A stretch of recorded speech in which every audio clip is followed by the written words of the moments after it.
নিম্নচাপের প্রভাবে গতকাল রাত থেকে শুরু হওয়া অবিরাম বৃষ্টিতে কার্যত স্তব্ধ কলকাতা ও সংলগ্ন এলাকা। টানা বর্ষণের জেরে শহরের বিভিন্ন রাস্তা, অলিগলি এবং নিচু এলাকা জলের নিচে চলে যাওয়ায় জনজীবন বিপর্যস্ত হয়ে পড়েছে। সকাল থেকেই শহরের একাধিক গুরুত্বপূর্ণ রাস্তায় হাঁটু সমান জল জমে থাকতে দেখা গেছে। এর ফলে যান চলাচল মারাত্মকভাবে ব্যাহত হয়েছে। বিশেষ করে অফিসগামী মানুষ, স্কুল কলেজের পড়ুয়া এবং নিত্যযাত্রীদের চরম দুর্ভোগের শিকার হতে হয়েছে। রাস্তায় জল পেরিয়ে গন্তব্যে পৌঁছাতে সাধারণ মানুষকে চরম হয়রানির মুখে পড়তে হয়। জল জমার কারণে বিভিন্ন রাস্তায় গাড়ির গতি কমে যাওয়ায় দীর্ঘ যানজটের সৃষ্টি হয়েছে।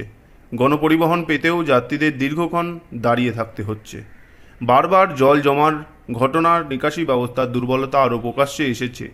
পাম্প স্টেশনগুলো সচল থাকতেও বৃষ্টির জল নামতে স্বাভাবিকের চেয়ে অনেকটা বেশি সময় লাগছে।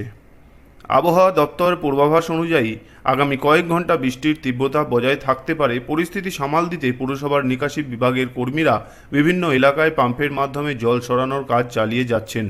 তবে বৃষ্টির গতি কমলে পরিস্থিতি স্বাভাবিক হবে বলে মনে করছে সংশ্লিষ্ট মহল। শহরের বহু নিচু এলাকায় এখনও জল জমে থাকায় স্থানীয় বাসিন্দারা আতঙ্কে রয়েছেন। পরিস্থিতি স্বাভাবিক না হওয়া পর্যন্ত সাধারণ মানুষকে সতর্ক থাকার পরামর্শ দেওয়া হয়েছে।